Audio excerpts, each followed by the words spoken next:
Hello, everybody. Thank you for joining us today. My name is Christian Nansen. I'm a professor at UC Davis, and I have been the fortunate recipient of funding from the American Floral Endowment and from Canners, and worked with the horticultural industry for quite a number of years here in my applied research program. And that's what I'm going to be talking about today. We're going to talk predominantly about drones, but we may deviate a little bit and get into some other areas as well.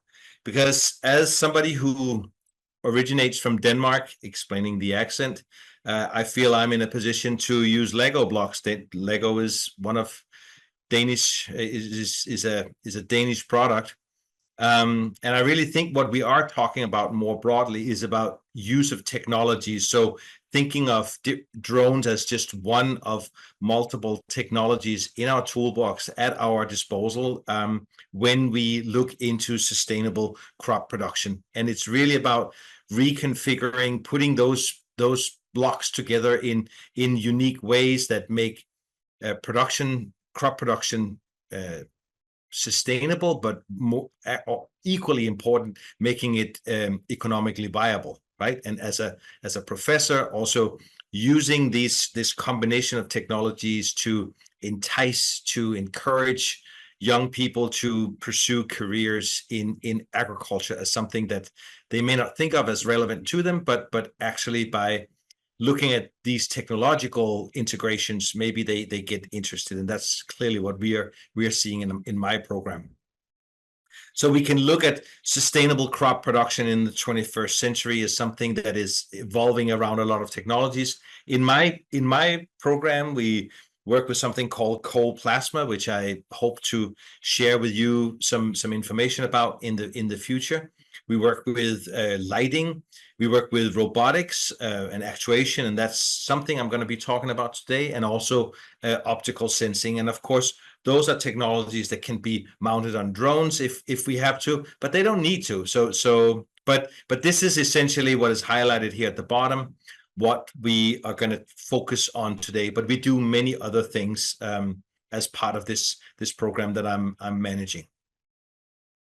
So and before we get into the drones, I want to highlight, because I'm so focused and interested in technologies, I think it's very important to mention that there are many other super important and very cool technologies out there that I will not be talking about, but I hope that growers, stakeholders, so funding bodies and others who are listening to this, that you all follow up on these technologies and learn about in different ways through podcasts and TED Talks and trade journal magazines and maybe even presentations like this or conferences. You familiarize yourself with the concept of high throughput phenotyping and how that can be used, the different molecular technologies that are being used to develop crops with higher resistance to different pests, and of course the even more advanced gene editing and how that is making its way into crop production. How we will be, I think, as a community, we will be seeing a complete change in how crops are being grown. More and more crops are being grown inside, where we can control the environment and optimize inputs and minimize inputs and make things very, very efficient. So how we can do all that, and of course lighting, but also fertigation and temperature control and humidity control, and so many aspects of this that are just absolutely fascinating. Where these are technologies that will revolutionize what we consider agriculture and crop production today, right? And of course, as the last one, also the use of stationary sensors if we are outside, related to weather and soil, but of course environmental sensors inside our controlled environments as well, and networks, and how that can be turned into decision support tools and mapping and shared with different facilities. And trends turn into databases and modeling. Very, very exciting technologies that are just maturing more and more and becoming more and more relevant and more applicable, more and more useful to people in the ornamental crop production as well. So the title of my talk was given to me, so the use of drones in cut flower production. And I will be, and I am a kind of a bold person, so I will say, I will, if you walk away with one thing from this presentation, it should be that, I mean, of course you're going to be, if you're not already using drones, you will be using drones in the very near future for a whole lot of reasons, just like you will be using a hammer. I mean, how can you imagine running your operations without occasionally using a hammer? We are basically talking about something that will be very common and will be, it still has a lot of, I think, sexiness, or people think, wow, you work with drones. Well, it's not that, it's just a vehicle. It's just a way to move something. So you also use tractors, you use other vehicles in your and airplanes, maybe even. So you will also be using drones for sure. And so I'm going to go through in this presentation some of the ways that I think drones fit in, and hopefully you will walk away with this notion that, yes, if we're not doing it already, we should definitely be doing this in the very near future. So flying a drone, well, you can certainly start out at the most basic level, I would say, which is, so RGB based quality control is what I call this. So RGB is basically you flying a small camera with red, green, and blue, right? So a 3-channel camera, small, light. It could be a GoPro or something similar. That can be extremely useful for a number of reasons. So I can easily imagine that simply mapping out your facilities, mapping them over time, if construction, if you're doing some soil treatments or doing something out there, keeping track of how things are going. So sending out the drone, instead of having people going out there and walk the whole thing and map it all out, you can. So just as a basic mapping tool, clearly it's very, very very, very useful. And if you are preparing beds, or you are setting up beds, or you are laying out irrigation equipment, how well are the guys doing out there? How does it look? How uniform? How straight are the lines? All that kind of stuff can be done very, very easily, and should be done with a simple camera, right? So of course you're going to do that. And then once you actually have a crop that's growing out there, do you have skips, right? So I was giving a talk to vineyard growers the other day, and clearly they are very concerned about skips, and because that changes the growth pattern of the adjacent plants. So, and they need to order to fill out those skips. So how many do they need to order? You may have the same problem, that you need to fill out certain parts if you have big holes. You may get weed issues. You may have other concerns if you have openings in your plant density. So maybe it's worthwhile for you to actually know where there are holes, where there are skips, and do something about it. So that is clearly something a simple little drone with an RGB camera can help you with. Definitely, I have been in many almond orchards over the years where you walk and we are checking insect traps, and we suddenly sink in deeper than our ankles into mud because there's a irrigation pipe busted and water's just gushing out somewhere. I've even found tadpoles in the middle of a giant patch of tadpoles in an almond orchard at one point. It was like a little lake. So water being lost, huge consequences for the harvest later on, and the quality of the almonds. You may not have that particular, I mean, you don't have that particular problem, but you have other reasons to be very worried about irrigation pipes not working. And maybe you have pressure gauges, different places that can tell you what's going on. But a simple image can also just show you, is water accumulating? And it's very quick. You can fly over at different altitudes, and you don't need very high spatial resolution to pick up, is it working? Did they just finished putting out the pipes and we turned on the water? Are there any leaks, right? That is definitely an area where you can be doing something. If there's an abiotic event, if there's a heat wave coming through, or frost, or something, a fire, or something, what impact did it have? You can go out and see if certain areas are scorched, if they are showing some stress symptoms. That can all be picked up with a drone costing a few $100s, right? You just need to have the software and learn how to operate that. So that is really very, very useful. And I'm specifically talking about abiotic because that will, if it's something like weather related, or even if there's some irrigation issues or something, right? So there's either too much water or too little water. That will typically be in a bigger area. So when we have something very large and something very dramatic, we should be able to pick it up with a simple RGB camera. It should be very visible that there's something going on over there. And then we can send out a crew and say, tell me what's going on. So we can then move to the next level, which is, okay, we go beyond the RGB. So it's not that we should have an RGB drone.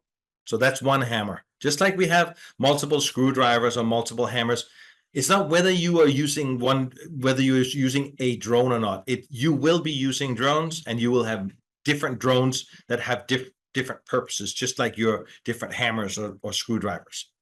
So you will very likely also be interested in having a drone, either the same drone but with a slightly different camera, or you may have separate units. It may actually be easier just to have separate systems. So this drone is going to have most people are familiar with this NDVI, this index of greenness. So this requires that we have some spectral information beyond the three traditional bands. So we need some information in the near infrared. So it's a slightly different camera, and it really tailored to looking at the crop itself and how well it's growing. So we can look at, if we're doing fertigation, are the plants being uniformly green across our fields, between fields and within fields? So greenness is something that can be picked up very, very well and very, very, very reliably with an NDVI based imaging system. So the growth, are they performing? Are the plants developing the way we expected them to?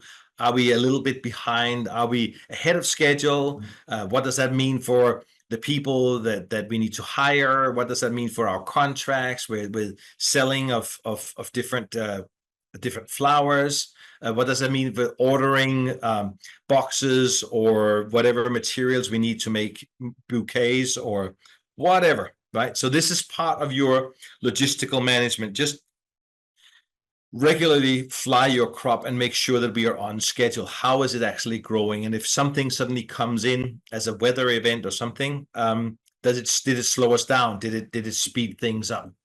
So that we can predict our yield. So we may also call up the people we are selling our flowers to make sure, hey, guess what? I think we actually may have a bigger crop than we thought. And the earlier you can predict that, the better price you can probably get, and the more logistics you can put in place, right? So this is really, really important for you as a manager, as somebody who's trying to maximize. Maybe you need to find more places to sell your flowers because you're going to have more than you thought. And the timing of harvest, when is it going to start? When is it going to finish? The logistics of that.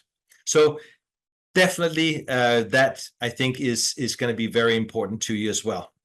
And then we go into something more. So these are sort of the basic drones for keeping track, quality control, predicting, and whatnot. So what you're seeing here is a very large drone used for spraying of pesticides. And this is taken in a vineyard where we did some demonstration. Not my. I don't do this myself or in my group, but there are other researchers and companies that are working on this. And I don't know if this is something you have looked into already.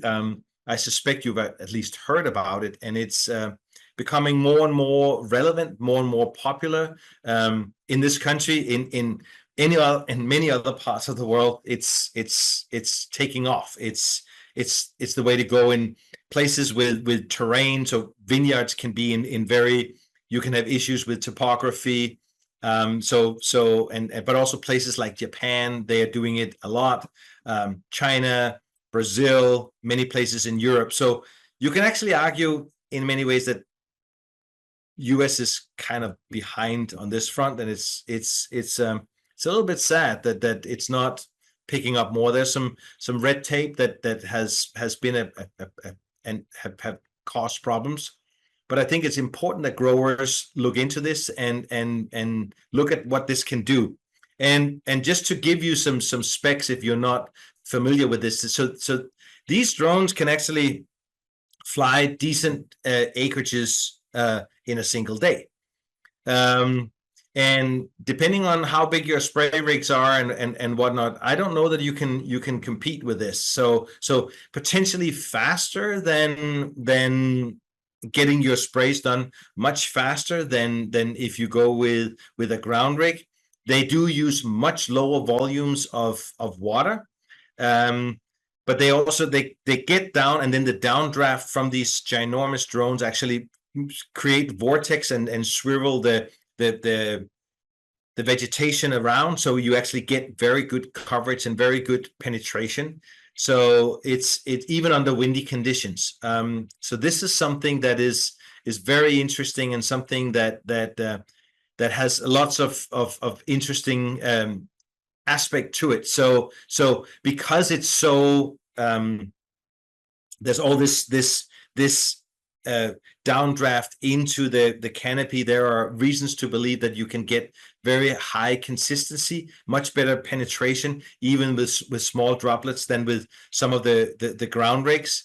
There are people arguing that even using a lot of water to get big droplets and therefore get good penetration, that actually means that the pesticide itself is running off and leaching into groundwater and others. It's not staying on the canopy. So yes, you're getting better coverage with more water, but the pesticide may actually end up in a different place. So using less water at a very high, the same amount of active ingredient, but at a much higher concentration, could potentially be advantageous. You don't have to worry about compacting of soil. If that's something you're worried about, certainly in strawberries and in vineyards, that's something they're very worried about. I could imagine that many of you guys are as well if you're out in open field environments. So, well, this thing is not even touching the ground, so there's no compacting of soil, and it can, even when the soil is wet, even if you have, it can go out and it can spray, right? It's almost weather independent. They can even spray when it rains, for that matter. So whether soil is wet, not a problem. So compacting of soil, not an issue. If you don't want to spray the whole field, if you have reasons to believe, if you have combined your spraying with drones with also some imaging and actually found out that we actually don't need to spray the whole field, well, you can do spot treatment very efficiently with a drone. That would, with a ground rig, would be very, very cumbersome to have to turn it on and off and work with, fill it up. Have a big tank that you only fill up a little bit and whatnot. Working with a 13-gallon tank here allows you to spot treat very, very, very efficiently. And soon the speed of this may actually go up, because there's more and more support for legislation that will allow swarms of these to fly at the same time. So this will be very interesting. So getting into this and getting some quotes and hearing more about this, I would strongly encourage you to go down that route and also look at whether this is something that is relevant to you. Drift is, of course, a big issue in many horticultural environments where we are close to urban areas, and the drift on this, because of the downdraft, because the drone can be flying very, very low, can potentially be very low. We are very interested in that, but it seems like the risk of drift can actually be reduced by using drones. So some very, very interesting advantages by or aspects of this technology. And then we're moving into some of the stuff that I do more of, and what you are seeing here is also a decent sized drone, and you can see that has a big belly here. There's a big tank underneath. We call that the bug butt because it's a robot that releases bugs. So release of natural enemies with drone-based systems to make that technology more practically feasible. I will argue that a lot of growers today are hesitant to use natural enemies because it's a pain in the butt to go out and sprinkle them or getting them dispersed within their fields. We want to lower that adoption threshold by developing technologies that allows drones to fly over and sprinkle the natural enemies where they need to be. And again, it's just like with the pesticide spraying, there are companies doing this for sure. And we think, and that's great, but we also think that there are very, very issues that need to be worked on that. But just to summarize why this is intriguing, or another way of using drones is it's potentially you can have huge labor savings. You can get much more uniformity of your release, because if somebody is sprinkling it out going down the rows, they're going to run out before they end end up with some material that they just dump or so making sure that so the likelihood of getting more uniform, consistent spread within your field, I think, is much higher. The feasibility of it, time savings, of course, and it just means that it with this technology maturing and these devices becoming more available and the drone systems being commercialized and operated by companies, or you yourself can learn about this, well, it becomes we can then rely on this and therefore rely less on pesticides, which is something we all want, so we can avoid these resistance issues that are always going to be a concern in this. This launch isn't shooting for the moon or a distant planet. No rocket boosters are needed. And the passengers inside? Insects. We developed, in collaboration with USDA, a drone-based system for releasing sterile insects. Codling moths have long been a foe at Hayden Farms of Pasco, Washington. But when the apple and cherry producers switched a half dozen years ago to organic apple practices, meaning synthetic pesticides were no longer an option, they struggled to keep control. The major pest in apples by far is codling moth. And so when we first converted, we were clean. Coming from conventional to organic, we didn't have any codling moth problems. Then we had a neighbor that was organic and kind of got in trouble with the farm, and his control went to heck. A lot of problems, and those problems drifted over to us. We tried every means possible to control codling moths. Hayden says they ultimately needed an answer beyond just natural oils and an insect virus spray. Those worked, but oils can only be applied a few times before harming the trees, and the viral spray needed to be reapplied repeatedly, driving their pesticide spending up. The viral spray also had to be consumed by the insects, meaning they would leave tiny bite holes in the fruit, known as stings. Inspired by Washington State University's research into sterilized insects as biocontrols in orchards, Hayden decided to give it a try, hiring M3. We were really shocked the first year. We saw real good results. We still had some stings that first year with it. Since then, we have really been very clean. This year, I mean, I might have seen a couple stings all season in 125 acres. Although drone delivery of insects is relatively new, sterile insect technique, or SIT, is not. USDA has been using sterile insect strategies for decades, most notably when airplanes dropped sterilized pink bollworms, an insect that once devastated cotton crops all over the South. In 2018, USDA announced it had successfully eradicated pink bollworm, That the pink bollworm is officially eradicated. present in the U.S. ecosystem for more than a century. After being awarded a grant, M3 began working with USDA in 2014 on developing a rapid response system in case of any small breakouts of pink bollworm. 4 years later, the Dayton, Ohio-based company got to work figuring out how to safely ship and store sterilized Mexican fruit flies, lady beetles, codling moths, and other insects from insect-rearing facilities before attempting to drop sometimes reluctant bugs from drones into treetops. The company designed its own drones and release devices. When we went up to Washington and started releasing sterile codling moth, and we treated 50 acres. In 2019, we treated 1,200 acres, and that was our first year of commercial sales. Now we are at 4,000 acres in 2022 and growing quite nicely. The company, now with 10 employees, has moved away from its previous dependence on government grants. Besides contracts in Washington, M3 now has customers in California, Idaho, and Michigan. Part of the reason for the growing enthusiasm among producers is that insects, just like weeds, develop resistance to pesticides. Altitude is 30. Various studies estimate the value of natural biological control of native pests in U.S. crops at between $1.7 billion and $5.5 billion. A Canadian facility is the only large-scale insectary rearing sterilized codling moths.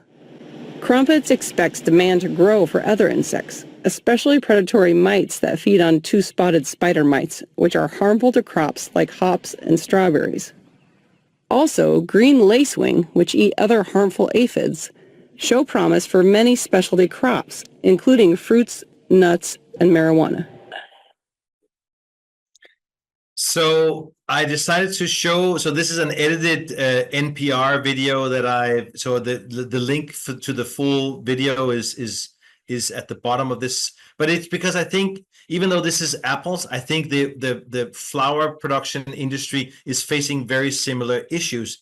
And with drones and with release of natural enemies with drones, we can also look at something like sterile insect technology. We may actually be able to, in the future, to produce these sterile insects, these sterile males that can be released and then mate with females so that they produce non-viable offspring.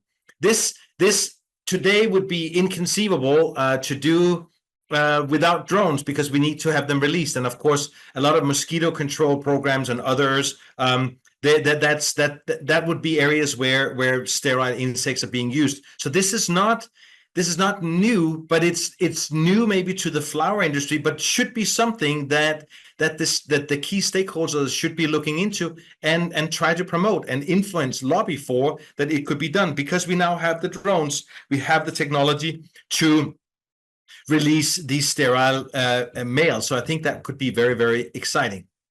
And of course, we are in my group, we are very interested in looking at the fluid mechanics of what happens underneath a drone here when we release them. What is the effect of wind and speed? So there's a lot of research that needs to be done in order to make sure that when they're being flown and when they're being released, that they end up where they need to be, that you are not paying for your neighbor's biological control program, that they don't drift, just like drift, actually, that they end up in your field. So can we control the drone? Can the drone sense where it is and make sure that we get the best spray? So, and then there's some I'm sort of running out of time here, so I'm going to be a little bit brief. The more advanced optical sensing, where we actually look at biotic stressors, is going to require a lot of work. And that's, I think, it's a technology that still needs some maturation. We have published some data highlighting why this is a problem, and I'm just going to briefly explain what we did. And we basically put out some colored plastic boards, so you can see them here at the bottom. And then we flew our drone at multiple time points, and because they're plastic, we would expect that with the reflectance data from them not to change, because if we're going to, and maybe I should start there, if we're going to use very detailed spectral data to detect stress in our crop, we need to rely on some level of consistency in the spectral data we get over space and time, that when we go out and fly, that we can correct for whatever environmental noise there might be in the data. So we try to test that and quantify that noise simply by flying it not over plants, but over some colored objects. And if I just look at 3 of these flights, and they were within 25 minutes, you can actually see that there's some variability here, that line, that red line there is how repeatable they were, is sort of at right around 95%. Well, that means that there's about 5% noise even within 24 minutes. So if the stress signal is very close to 5%, if it's or even lower, we may not be able to detect it. We need to have a stress signal that is much, much stronger. So this is kind of we're going about it in the opposite direction by starting with how much noise we can explain. This gets very technical very quickly.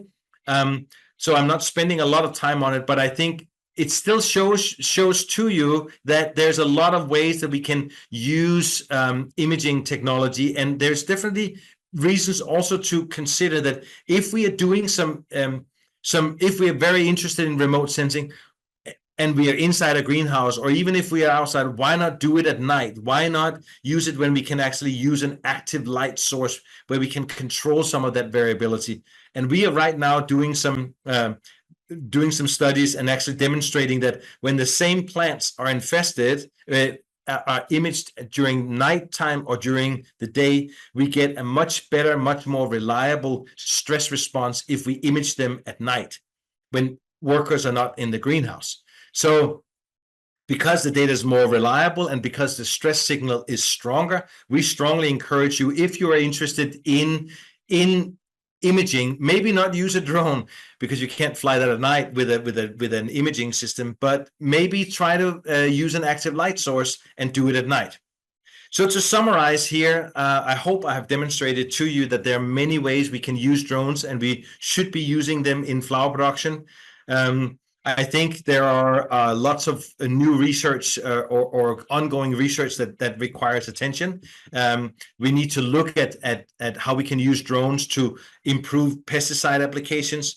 We need to look at hardware to improve releases of natural enemies and other things.